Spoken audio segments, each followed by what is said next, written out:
राधे राधे। आप सबका स्वागत है। आइए आचार्य चतुरसेन शास्त्री की लिखी कहानी रूठी रानी सुनते हैं। रूप और यौवन में अपूर्व सुंदरी राजकुमारी का मान भी अधिक था। पिता के दुश्मन की अर्धांगिनी बनकर भी 27 वर्ष तक पति प्रेम को ठुकराते हुए एक दिन सती हो गई। अब से 400 वर्ष पहले जैसलमेर के रावल लूणकरण की एक पुत्री का जन्म हुआ। उनके जन्म लेने से राजपुताने में हलचल मच गई। जैसलमेर की सुंदरियों ने उन दोनों जगत विख्यात थी, पर लूणकरण की बेटी उन सब में अलौकिक थी। ज्यों ज्यों वो शशिकला बढ़ती गई, उसके सौंदर्य की धूम मचती गई। देखते देखते राजपुताने भर के राजाओं ने उसकी याचना की। सखियां सोचती थी, देखे किस भगवान को यह पुष्प चढ़ता है। कुमारी का नाम उमा था। सखियां बड़े बड़े राजकुमार के रूप गुण का बखान कर उसके हृदय का थाह लेती थी, पर वह अपने रूप के नशे में किसी को कुछ गिनती ही ना थी। माता पिता को उसके ब्याह की चिंता हुई। महाराज आप बैठे हैं, उमा सयानी हो गई है, उसके हाथ पीले करने की चिंता कीजिए। बेटी आपके घर का नहीं खाती है, मुझे भी ध्यान है, पर चिंता क्या है। राजा लोगों में चर्चा हो रही है। सुबह सवेरे कहीं न कहीं से संदेश भी आ जाएगा। आप भी तो अपनी किसी को लिखिए। मैं जिसे लिखूंगा उसका मिजाज आकाश पर चढ़ जाएगा। मैं भी राजपूत हूँ, किसी का घमंड नहीं देख सकता। बात तो सच है, घर बैठे शिकार फंसाने का अवसर है, चूकना न चाहिए। क्या सोचने लगे?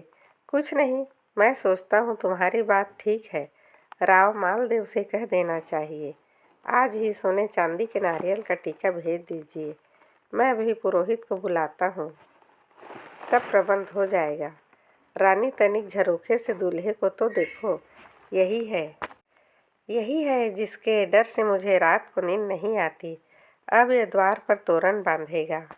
हाँ, मेरे उसी द्वार पर तोरण बांधेगा जो इसके भय से बहुधा बंद रहता है। तुम भी देखो मैं क्या करता हूँ। जो चौरी में से जीता निकल गया, मैं भी रावल नहीं।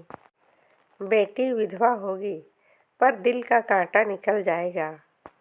राजपुताने भर को चैन से सोना मिलेगा। हाय हाय, ये क्या सोच रहे हो? क्या जमाई से दगा करने को विचारे हो? रानी, रो चीखो मत, रोगी तो बात उड़ जाएगी। फिर ये भेड़िया हम सबको खा जाएगा। देखती नहीं हो, ब्याहने आया है और फौज साथ लाया है। हाय रे ये क्षत्रिय जाति, क्या करूं? फूल सी बेटी को कैसे विधवा होने दूं?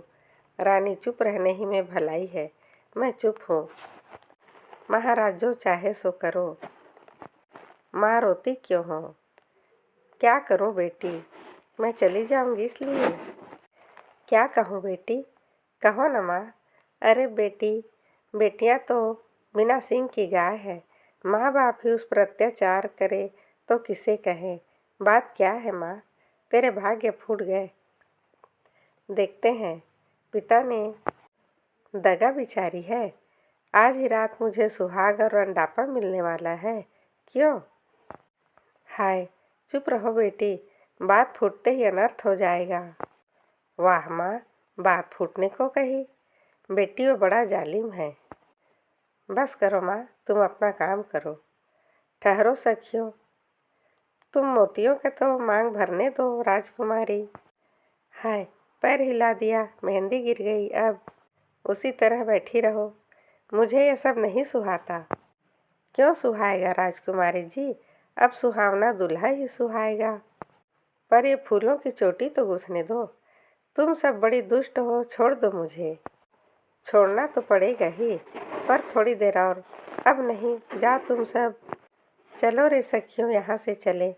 चलो फिर कुमारी जी, किसी को भेज दे, बारेली को भेज दे।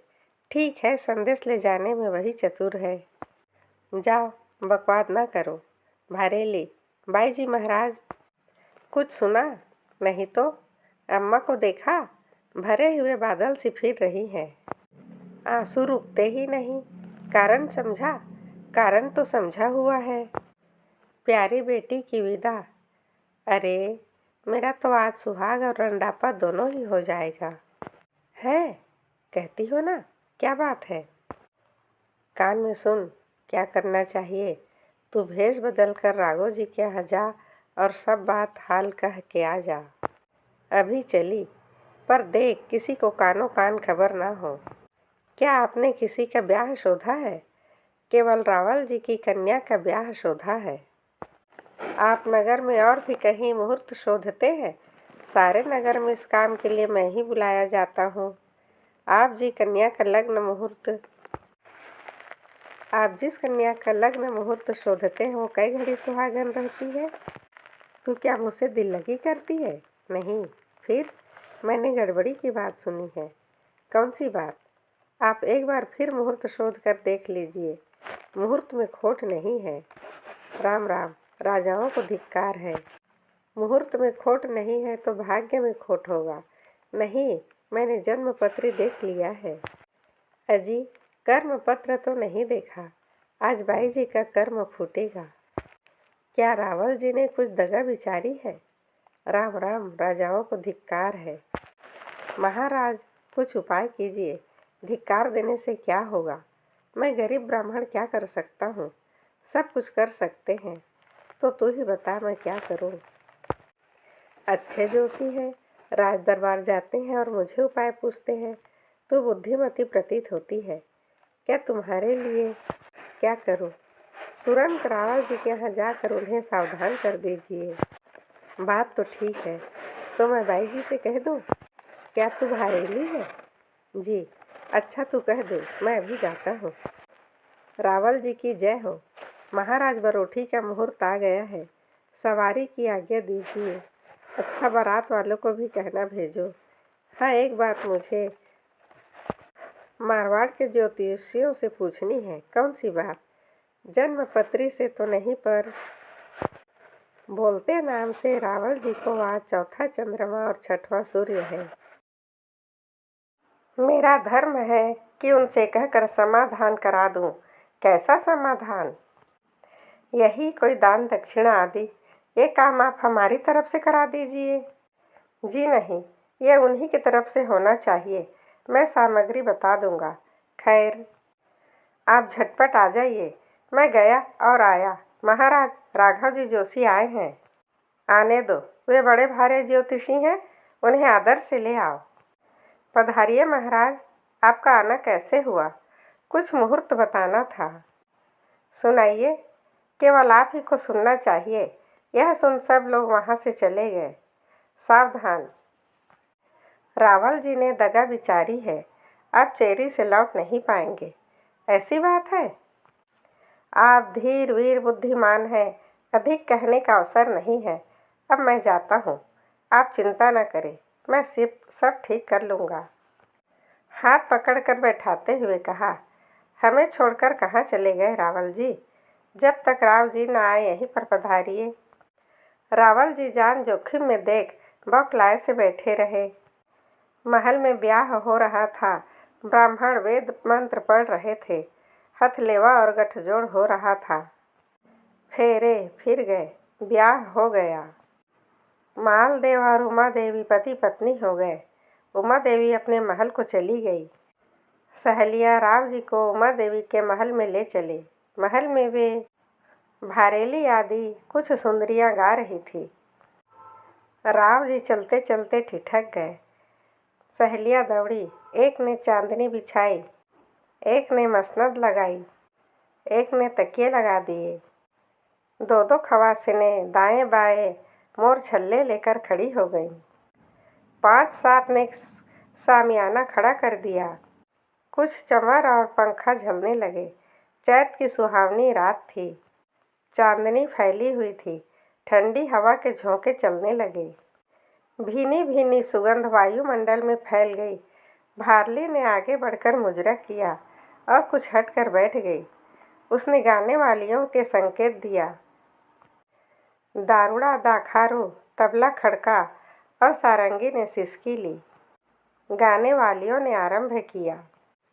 एक खवासन ने हरे प्याली में लाल अंगूरी शराब भर के राव जी के आगे बढ़ाई। उन्होंने हंसकर पी लिया और प्याला मोहरों से भरकर लौटा दिया। खवास ने मुजरा किया और गले के मोतियों को राव जी पर वार कर गाने वालियों पर फेंक दिया। गाने वालियों ने फिर गाना गाया। कलानी ने फिर प्याला भर कर दिया। गाने वालियों ने गाया। प्याली पर प्याली बढ़ चले। रावल जी मस्त हो सुरा सुंदरी और संगीत में डूब गए। उमा के यहाँ सुरा सुंदरी सजी थी। राव जी को बुलाने दासी भेजी गई थी। उनके आने की आशा में गीत गाए जाए थे। महिला पधारो महाराज हो, दारो महिला पधारो महाराज हो। उमा हंसकर लजा गई। गाने वालियों ने फिर गाया। दासी, बाईजी राज, महाराज जी कहाँ है? वे भारेली के यहाँ सहेलियों के बीच बैठे हैं। वहाँ दारूणो दाखारो गाया जा रहा है। उमा ने क्रोध से कहा, खामोश। क्षण भर में सन्नाटा छा गया। बाहर चली आओ। आरती की थाल का दीपक बुझा दो, उसे अंधा कर दो। मैं नहीं जाऊंगी। बाई जी, कैसे हो सकता है? मैंने सोच लिया है बाई जी। कल तक तुम्हें राव जी की जान प्यारी थी, आज नहीं है। कैसे हो सकता है? अब भी तो उनकी जान जोखिम में है। खैर, मैं जाऊंगी, परंतु राव जी मेरे पास ना आ सकेंगे। आप जैसा कहेंगे वैसा ही करेंगे। मैं भी आपके साथ चलूँगा बाई जी। यहाँ आप मेरा ठिकाना नहीं है। आप भी चलिए। सुखपाल सेवा में उपस्थित थे। फिर बारात जोधपुर पहुँची। दीवान ने धूमधाम से स्वागत किया। कोसों तक दर्शकों का तांता बंध गया था। उमा जी एक महल में उतारी गई। राव जी की अनेक रानियाँ थीं। नई सौत को देखने की सब में हौस थी। नई रानी के दर्शन हमें भी होने चाहिए, तो इसमें बाधा क्या है? सुना है महाराज, भट्टानी जी बड़ी बानवती हैं। भट्टानी जी क्या है? भाटा यानी पत्थर है। हंसकर, वाह, क्या आपने बड़ा आदर किया। भला भाटा क्यों है? है तो भट्टानी, पर भाटे की बनी है। बड़ा घमंड है। वाह, आपसे उसका मान भी सहा न गया। मान की भी एक सीमा है प्रिय। महाराज, बड़े घर की बेटी, रूप कुल में श्रेष्ठ, भला मान ना करे। मैं गरीब घर की लड़की क्या मान करूँगी? ठीक है, पर है बड़ी कड़ी। चलिए हम साथ चलकर देखें तो। देखा जाएगा। अभी उसका मान थोड़ा ठंडा पड़ने दो। देखा उसका घमंड। बड़ी रानी को तो उसने मान दिया, बोली भी उसी से, हमसे तो पूछा भी नहीं। इसे घमंड की पूरी सज़ा मिलनी चाहिए। वो तो राव जी से रूठी ही है। राव जी को भी उसे रुठा देना चाहिए। सच कहती हो बहन, जो उसने एक बार भी हंसकर राव जी की ओर देख लिया हो, तो फिर हम कहीं के ना रहें। चुप, राव जी आ रहे हैं। कहो, देख ली भट्टानी कैसी है? है अच्छी, लेकिन अल्हड़ बछेड़ी है। तब दुलत्तियाँ भी झाड़ती होंगी। महाराज, हमें क्या, जो पास जाए वो लात खाए।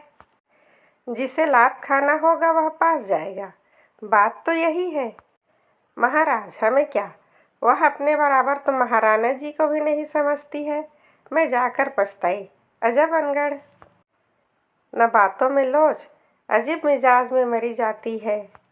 न आए का आदर, न गए का मान। महाराज, रूपवती तो बहुत देखे हैं, पर उसका मिजाज ही निराला है। गोरी चिट्टी है तो क्या, लक्षण तो दो कौड़ी के भी नहीं। बड़े घर आ गई है, नहीं तो सब मान ठिकाने लग जाता। अभी जवानी का नशा है, कल जवानी ढल जाएगी, सब मान निकल जाएगा। देखा जाएगा। मैं मालदेव हूँ। आकाश पर बदली छाई हुई थी। राव जी उमा के रूठने और सौतों के बहकाने पर गुस्से में भरे हुए थे। झट जनाने से बाहर निकल आए। आँखों में नशा, दिल में क्रोध था। ड्योढ़ियों पर कौन हाजिर है? घनी खम्मा दाता, पृथ्वीराज पधारो, शुभ चिंतक हाजिर है। अच्छा, आप हैं ईश्वर दास जी? अभी आप जगते हैं? अच्छा, कोई कहानी तो कहिए। आइए विराजिए, सुनिए पृथ्वीनाथ। मारवाड़ नर नृप जे नारी जैसलमेर, तुमरी तो सिंध सौ तेरा करहल बीकानेर। बस बारहट जी, आपके यह दोहा तो बिल्कुल ही गलत है। कैसे पृथ्वीनाथ? जैसलमेर की रानी की प्रशंसा करते हैं, पर हमें तो वहाँ की स्त्रियों से कुछ कहना नहीं। क्यों अन्नदाता, ये क्या आज्ञा करते हैं?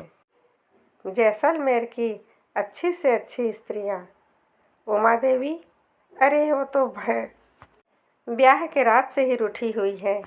धन्य है महाराज, चलिए अभी मेल करा दूँ।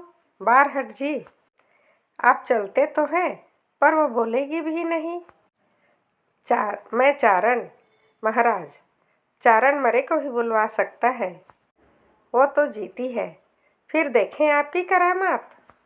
मैं ईश्वर दास जी बाई जी से कहने आया हूँ। बाई जी पर्दे के पास बैठी हैं, आप कहिए क्या कहते हैं। बाई जी मुजरा, घड़ी खम्मा। राव जी ने धीरे से कहा, मैं कहता न था ये ना बोलेगी। ना बोले। बाई जी, मैं भी आपके ही घराने का हूँ, इसलिए बाई जी कहता हूँ। ऐसा न होता तो देखते कि आपको और आपके घराने को कैसा लजाता। ये क्या बात है, मैं तो मुजरा करता हूँ और आप जवाब ही नहीं देते। बाई जी चुप रही। बाई जी, आपने अपने पूर्वज रावल जी राव का नाम सुना होगा। जब वे मुसलमानों से लड़कर काम आए, तब उनकी रानी ने कहा कि राजा का सिर ला दो, मैं सती होऊंगी। पर जब हम हुम्पा जी रण क्षेत्र में गए तो वहाँ कटे सिरों में रावल जी का सर मिलना मुश्किल हो गया। तब हुम्पा जी ने उनकी प्रशंसा करनी प्रारंभ की, जिसे सुनकर सिर हंस पड़ा। तुम भी उसी वंश की हो। वह मरकर बोला, और तुम जीती हुई भी नहीं बोलती? क्या तुम्हारे बड़ों का रक्त तुम्हारे शरीर में नहीं है? बाबा जी, मैं देखना चाहती थी कि आपकी वाणी में कैसा प्रभाव है। कहिए क्या कहते हैं? क्यों आए हैं? धन्य है बाई, तुम्हारा जन्म चंद्रवंश में हुआ है। तुम्हारी सौतें कहती है कि तुम चांद को चीर कर निकाली गई हो। पर कुछ कलंक है, वो क्या है, यही पूछने आया हूँ। उन्हीं से पूछिए। वे तो स्पष्ट नहीं कहती, पर सुना है तुम राव जी से रूठी हो, इसी को वे कलंक कहती है। यह तो उनके लिए सुख की बात है। तुम भी खूब सुखी हो और पति को दुखी करती हो। इसके लिए आप वचन दे सकते हैं? हाँ। अच्छा, हाथ बढ़ाइए। राव जी ने हाथ पर्दे की ओर बढ़ा दिया। अरे ये तो कठोर हाथ है, तो और कहाँ से आए? उमा उठकर चली गई। राव जी भी चले गए, पर बारहट जी बैठे रहे। बारहट जी, भोजन कीजिए। मैं भोजन नहीं करूँगा। मुझे बाई जी का बड़ा भरोसा था, पर उन्होंने मेरा तनिक भी लिहाज नहीं किया। अब तो मुझे यही मरना है। क्या रानी ने कभी चारणों की चांदी करने की बात नहीं सुनी? रानी आती है, आप भोजन क्यों नहीं करते? चारण किसी झगड़े में पड़ते हैं और कोई उनकी बात नहीं मानता तो चारण को चांदी करके प्राण त्यागना पड़ता है। तो आप मुझ पर चांदी करेंगे? अवश्य करूँगा, नहीं तो राव जी को क्या मुँह दिखाऊंगा। तो आपने मुझे वचन क्यों नहीं दिया? राजा रानी के बीच वचन कौन है? बीच वाले का क्या मेल करा देना है? तो मैं राव जी को ही लेकर आया था, उन्हें लाने से क्या हुआ? मेरे प्राणों पर बन आए। आज भोजन तो करें, दूसरे जन्म में करूँगा। वे भोजन करें, उन्हें कौन रोकता है? भला ऐसा कहीं हुआ है चारण ड्योढ़ी पर भूखा बैठा हो और राजपूत जाए भोजन करे? तो बाई जी चारणों का इतना आदर करती है तो उनकी बात क्यों नहीं मानती? आप क्या कहते हैं, यही कि राव जी से मेल कर ले? राव जी कुछ करेंगे या नहीं? आप कहेंगे वही करेंगे। कहिए हाथ जोड़े, कहिए पाँव पड़े। बाबा जी, यह आप क्या कहते हैं? वे मेरे स्वामी हैं और मैं उनकी दासी हूँ। मैं तो रूठने में भी सब भांति प्रसन्न हूँ। वे मेरा पूरा मान करते हैं, इसी से जीती हूँ। धन्य बाई जी, धन्य। कहो, क्या कहती हो? आप क्या चाहते हैं? रूठना छोड़ दो। मेरा तो जी नहीं चाहता। खैर लाचार हूँ। राव जी वही कहेंगे जो तुम कहोगी। मुझे कुछ कहना नहीं है। हाँ, कोई बात स्वभाव विरुद्ध ना हो तो राव जी को लाऊं कि सुखपाल और दली को बुलाऊं? अभी नहीं, रात को चलूंगी। अब भोजन करें। पहले मैं राव जी को ले आऊं? राव जी की बाँछें खिली थी। बहुत दिन की रूठी रानी मिलेगी। राजभवन सज रहा था। डांडने पात्रें इकट्ठी हो रही थी। सूरा के पात्र भरे धरे थे। सर्वत्र रोशनी हो रही थी। गायन प्रारंभ हुआ। शराब का दौर चला। उमा देवी को बुलाने बांदी पर बांदी आ रही थी। अभी उसका श्रृंगार पूरा नहीं हुआ था। मांग में मोती भरे जा रहे थे। मन मचल रहा था। बांदी ने कहा, पधारिए महारानी, अन्नदाता ताकीद कर रहे हैं। आते आते आएंगे, जल्दी क्या है? जा भारेली, तू कह दे। बाई जी राज, मुझे न भेजिए, अंधेर हो जाएगा। तू ही जा और लौट कर मेरे साथ चल। वाह बारेली, आज तो तुम्हारे खूब ठाठ है। पियो एक प्याला। अन्नदाता क्षमा करें। बाई जी पधार रही हैं। आने दो फिर। उन्होंने तुम्हें मेरा मन बहलाने को भेजा है। महाराज, अनर्थ हो जाएगा, मुझे जाने दें। बैठ जा। महाराज, आप गजब कर रहे हैं। उस दिन की तरह आज भी एक प्याला दे। भारेली ने मद्य का प्याला भर कर दिया ही था कि उमा ने आकर देख लिया। उल्टे पांव लौट गई। भारेली ने उसे देखकर कहा, महाराज, अनर्थ हो गया, और वो खिड़की से कूदकर बाहर चली गई। वाह, दोनों तोते उड़ गए। बारहट जी को बुलाओ। अब क्या करूं? बारहट जी ने सब सुनकर कहा, अन्नदाता, आपने अनर्थ किया। एक बार फिर मना कर देखिए। जाता हूँ, पर कठिन है। कहिए बारहट जी, आपके तो होश उड़े हैं। महाराज, राजभवन सुना पड़ा है। रानी बुर्ज में जा बैठी है। सखियों ने सफ़ेद चांदनी चांद कर पर्दा कर दिया है। लौंडियाँ पहरे पर है। उर्दू बेग ने लंबी तलवार लिए खड़ी है। निकट जाने का साहस नहीं हुआ। क्या भट्टानी बुर्ज में जा बैठी है? ये क्या किया? महाराज, बुर्ज का भाग्य खुल गया। उस पर सती का तेज बरस रहा है, जो विक्रमादित्य के सिंहासन पर न बरसा होगा। चांदनी का पर्दा पड़ा है। नंगी तलवारों का पहरा है। तब तो उसे मनाना कठिन है, बहुत कठिन। आपने बहुत अंधेर किया। अब क्या होगा? मैं पछताता हूँ। अभी तो बाई जी 2-4 दिन महल में आती दिखती नहीं। क्या प्रबंध किया जाए? मैं तो कल ही बीकानेर पर चढ़ाई करूँगा। जब उसका मिजाज ठंडा हो जाए तो समझा बुझा कर जोधपुर ले आइए। जो आज्ञा महाराज। बाई जी से अर्ज करो, दीवान हाजिर है। दीवान जी क्या चाहते हैं? राव जी के हुक्म से यह रामसर का परगना बाई जी के नाम लिखा है, सो हाजिर है। उसका प्रबंध हमारी तरफ से तुम स्वयं करो, जैसी मर्जी। ड्योढ़ी पर किलेदार ने तंबू पर्दे का सब प्रबंध कर दिया। वह सुबह शाम स्वयं हाजिर हो जाता। उसे इस चाकरी का सिरोपाय दिया जाए। अजमेर का हाकिम मुजरा करता है। वो क्या कहता है?